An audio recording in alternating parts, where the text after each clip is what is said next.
I am entitled to raise constitutional order, and please, Section 1, subsection 3 of the Constitution of the Federal Republic of Nigeria, which is the ground norm, provides, and I read verbatim, if any other law is inconsistent with the provisions of this Constitution, this Constitution shall prevail, and that other law shall, to the extent of the inconsistency, be void.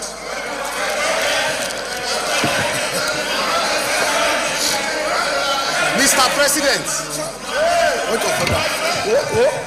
Mr. President, we must not leave this forum with the impression.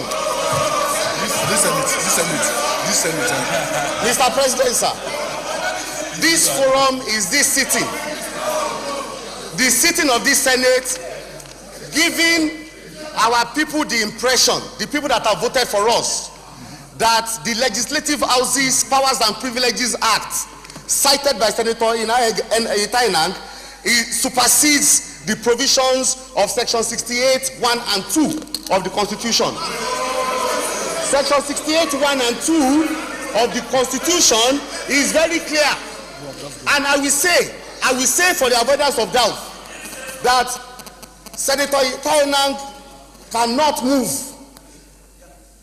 a matter that is no. Senator Itai Enang cannot move. Ask him that Mr. President declare the seats of some people vacant. If he has actually read, with due respect to him, the decision in the case of Oloyo and Alegbe, and following that, in Oloyo and Alegbe, sir, Mr. President, the 1979 Constitution does not have the subsection 2. Subsection 2 is very clear, Section 68(2), and I will oblige Mr. President with it and the Senate. Well guided.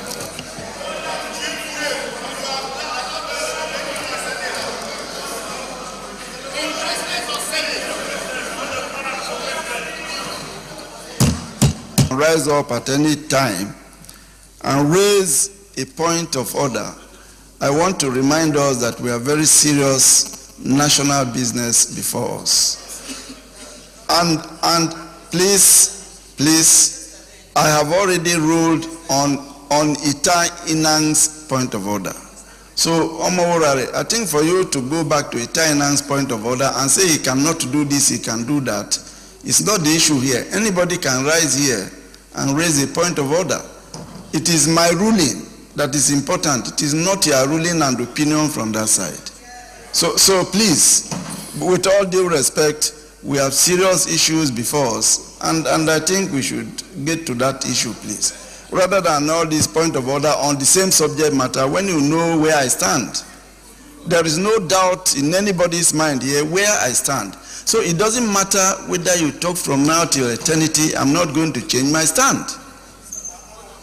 On this matter, yes, it's democracy, but my stand will not change because exactly what I'm doing, that's why I'm allowing you to raise the point of order. So if you are going to come by the same point of order, our standing order 14, or any other order that involves privilege on this issue that is before a competent court of law, my stance will not change.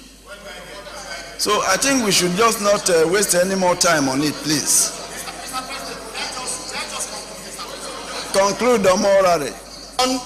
My conclusion is that the plank on which you ruled him out of order was under order 53.5, that the matter is pending in court in sub judice. My position, sir, with due respect to yourself and to Senator Itai Enang and to every senator at this plenary, is that we must not give the impression that Mr. President cannot just sit at that exalted and esteemed seat and just declare this seat vacant. Thank you very much.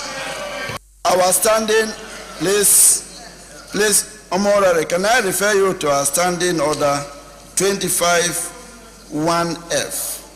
It is my responsibility to observe the rules of debate, and I shall give rulings on points of order of constitution raised during debates. Now, you want to correct me that I should have ruled otherwise, not give the reason that I gave, and I've told you that the subject matter is before a competent court of law. Now you are saying that that is not the reason why I should have ruled him out. When we reverse the seats, then you give the reasons. But from here, that is the reason that I've given. I can't even understand your challenge now that I should have ruled him out under a different point of order. No, because I've already ruled on it. Anyway, you also came by point of order. Omorare, you came by point of order, correct? I rule you out of order.